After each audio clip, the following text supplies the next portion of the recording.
Take एंथुजियस्ट्स और developers, इस नए एक्सप्लेनर में आप सभी का स्वागत है। आज हम ओपन सोर्स एआई की दुनिया में आई उस मैसिव डिसरप्शन की बात करने वाले हैं जो डायरेक्टली हमारे डेली वर्कफ्लोज को बदल रही है।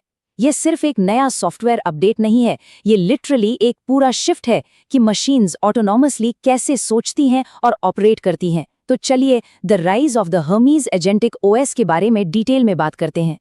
224 बिलियन, एक बार फिर सुनिए, 224 बिलियन डेली टोकन्स। ये कोई रैंडम स्टेटिस्टिक नहीं है दोस्तों, ये वो स्टैगरिंग डेली इन्फ्रेंस वॉल्यूम है जिसने पूरे ओपन सोर्स लैंडस्केप को हिलाकर रख दिया है। ये बताता है कि डेवलपर कम्युनिटी का भरोसा क्लोज्ड सिस्टम से उठकर ओपन सोर्स एजेंट्स पर कितनी तेजी से शिफ्ट हो रहा है। सच कहूं तो एआई की पावर अब किसी एक सेंट्रलाइज्ड कंपनी की मोनोपोली नहीं रही। और ये शिफ्ट ऑफिशियली कब सामने आया? 10 मई 2026 को।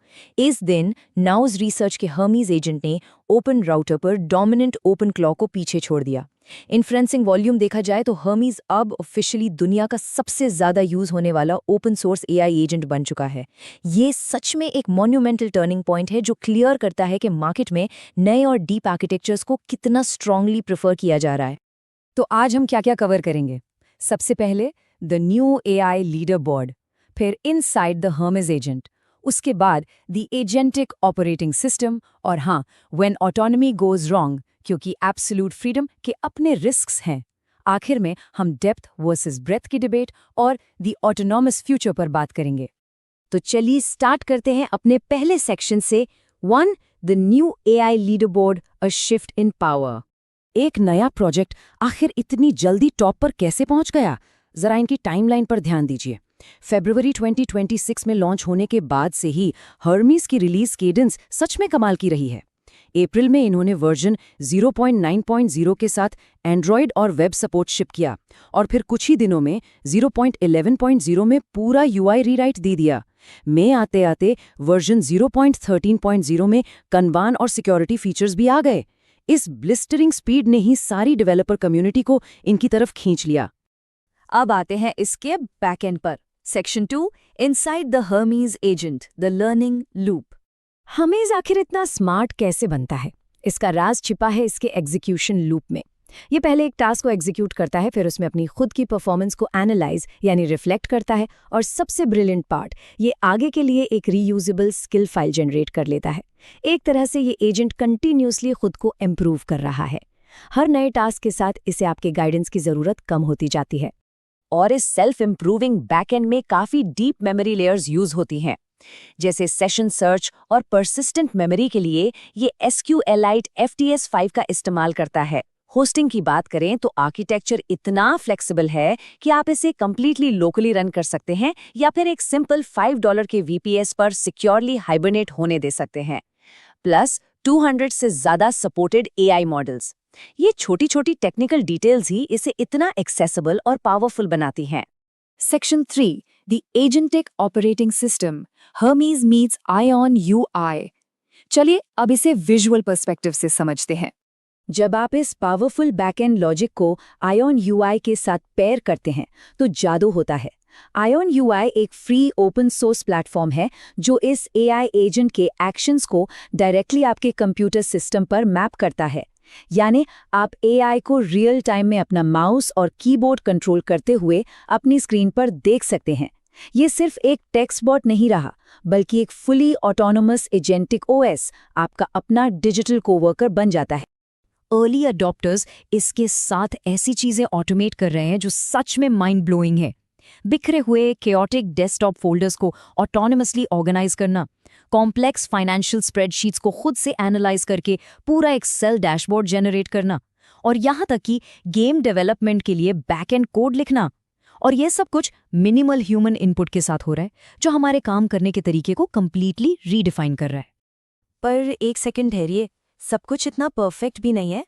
Section 4, when autonomy goes wrong, the friction of freedom. Absolute autonomy के कुछ सीरियस और कभी-कभी फनी रियल वर्ल्ड कॉन्सिक्वेंसेस भी होते हैं।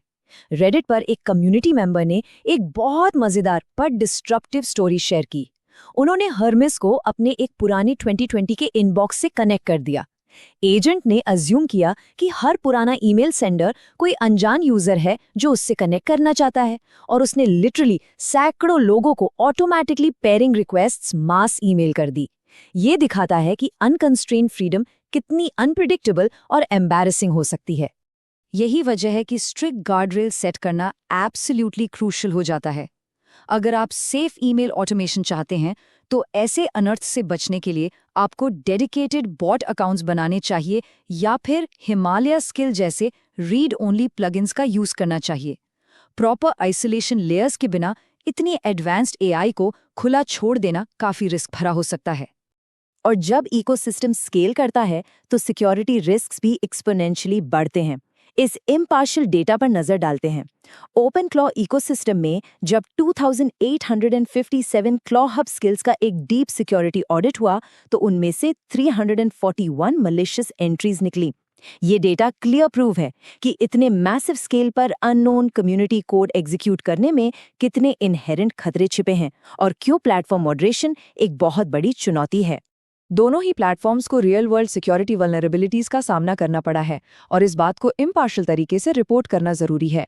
ओपन क्लॉ में CVSS 8.8 और 9.9 की सिवियर गेटवे वल्नरेबिलिटीज रिपोर्ट की गईं। वहीं हर्मीज के पुराने V0.8.0 रिलीज में CVSS 5.6 का वेबहुक फ्लॉ था और अभी रिसेंटली उन्होंने V0.13.0 में 8 अलग-अलग P0 इश्यूज को पैच किया है। इस लेवल के स्केल पर कांस्टेंट पैचिंग और स्ट्रिक्ट एक्सेस कंट्रोल्स की जरूरत हमेशा बनी रहेगी। ये सारी टेक्निकल बातें हमें एक बड़े फिलोसॉफिकल सवाल तक ले आती हैं। Section 5, depth versus breadth, a philosophical battle. पूरी ओपन सोर्स एआई कम्युनिटी इस वक्त दो क्लियर आइडियोलॉजीज में बंटी हुई है और ये चार्ट उस कॉन्ट्रास्ट को परफेक्टली हाईलाइट करता है। एक तरफ है हर्मिस, जो पूरी तरह से डेप्थ पर फोकस करता है, अपने सेल्फ इंप्रूविंग एग्जीक्यूशन लूप और SQLite FTS5 मेमोरी के through deep single platform execution करता है। दूसरी तरफ ओपन क्लॉ है, जो ब्रेथ को प्रायोरिटाइज करता है, अपने वेब सॉकेट गेटवे और मार्कडाउन बेस्ड मेमोरी से एक ही टाइम पर 50 से ज्यादा चैनल्स पर ब्रॉड ऑर्केस्ट्रेशन संभालता है।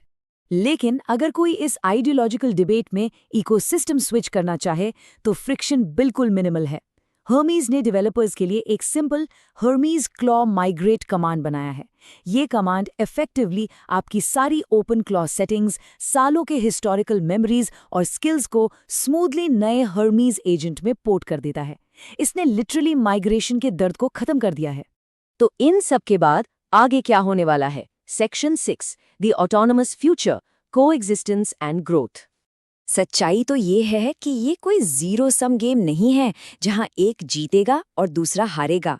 एडवांस्ड डेवलपर्स अब इन दोनों को साइड बाय साइड रन कर रहे हैं। वो ओपन क्लॉ को ब्रॉड राउटिंग और ऑर्केस्ट्रेशन के लिए यूज करते हैं, और जब किसी डीप रिपीटेबल टास्क एग्जीक्यूशन की बारी आती है तब वो हर्मीज पर रिलाई करते हैं। ये कोएग्जिस्टेंस एक बहुत ही आइडियल और पावरफुल टेक स्टैक क्रिएट कर रही है। पर आखिर में ये सारी एडवांसेस हमें इस सोचने पर मजबूर कर देती हैं, जैसे जैसे ये ओपन सोर्स एआई एजेंट्स हमारे डिजिटल वर्कफ्लोज, पर्सनल फाइल्स और कम्युनिकेशंस पर और ज्यादा कंट्रोल हासिल करते जा रहे हैं, आने वाला कल किस आर्किटेक्चरल फिलॉसफी पर बेस्ड होगा? क्या ये future depth of continuous learning का होगा या फिर ब्रेथ ऑफ अल्टीमेट रीच का? इनमें से कौन सी अप्रोच आने वाले दिनों में कल के डेस्कटॉप्स पर राज करेगी? ये वाकई आगे चलकर देखने वाली बात होगी। जरूर सोचिएगा इस बारे में।